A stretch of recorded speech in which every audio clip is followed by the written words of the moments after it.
উৎসাহত আছে জুবিন দা সদায় থাকিব আজি জুবিন দা আমাৰ মাজৰ পৰা নাইকিয়া হৈছে কিন্তু জুবিন দা আমাৰ লগত আছে বুলি আমি অনুভৱ কৰিছোঁ তেখেতৰ প্ৰতিটো গানত তেখেতৰ প্ৰতিটো গান আমি সদায় শুনি আছোঁ আৰু সদায় শুনি থাকিম আৰু নৱপ্ৰজন্মই উঠি অহা নৱপ্ৰজন্মই জুবিন দাৰ প্ৰতি আৰু এতিয়া বহুত আকৰ্ষিত হৈ আছে আৰু আমি অসম চৰকাৰক আমি দাবী জনাইছোঁ যে প্ৰতিটো জিলাত তেখেতৰ এটা বিশাল প্ৰতিমূৰ্তি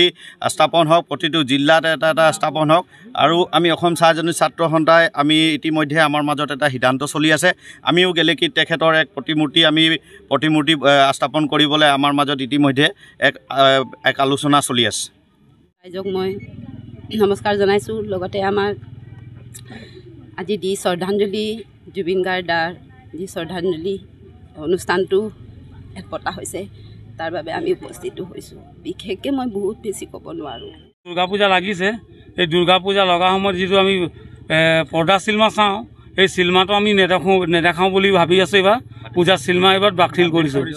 কাৰ্যসূচী আমি বাতিল কৰিছোঁ মানে এনেকৈ কৈ সময়মতে